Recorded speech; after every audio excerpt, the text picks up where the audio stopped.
Cohortative. Well, we have looked at the imperative, which is the second person volitional, and we've looked at the jussive, which is the third person volitional. So now we have the imperative, the first person volitional. And I said earlier that this is basically the imperfect form for the first person, so singular or plural, but often they add an ending. So you add one of these here, just like we do with the long imperatives. Now, I guess I have room here. I'll do it here. So let's write down one here. F code.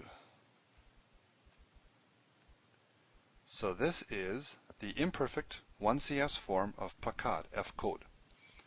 But it could also be the cohortative. Like the jussive, the form is the same.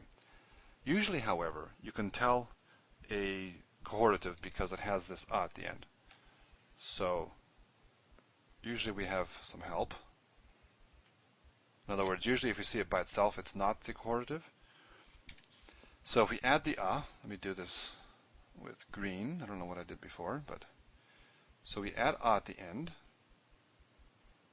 Because it's vocalic ending, it's going to steal this guy, so we're going to lose our vowel. It's going to have to reduce, and we're going to get this.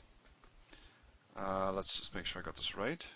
F kida, right, and the stress will be here. If you're viewing a, I won't mark it here, but because you don't mark the stress if it's at the end. But if you're viewing a massive text with the vowel pointings or with the accent marks, then you'll see that the accent, whatever it is for this word, will fall here at the end. So F kida. Okay, so let's look at an example, two examples. Here we have bida v arcecha.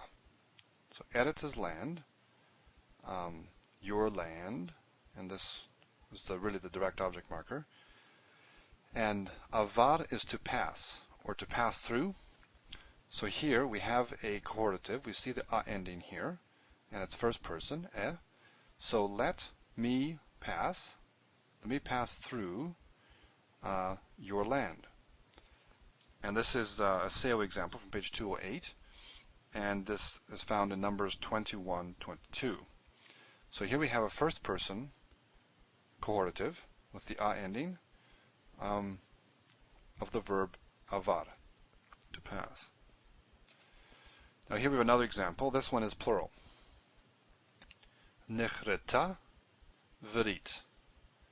Karat is to cut, and it's the word that's used with a covenant to make a covenant. They use the word cut, so to cut a covenant.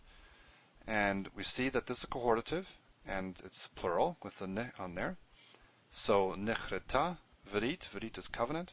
The dagash lene is missing here because of the vowel at the end of this word. Sometimes when you have a vowel at the end of a word, the next word will lose its dagash lene. So let us make a covenant. This is from Genesis 31:44. Let us make a covenant. And you can see in both these examples we had the So plural and singular, let us make, and here let me pass. In both cases we have So again, there's nothing to memorize here in terms of form. Recognize that, if I go back here, that sometimes it won't have the it'll just be like the imperfect. Other times, which is the predominant case, it will actually have the but the change is minimal. You lose your theme vowel, but we've seen that many times.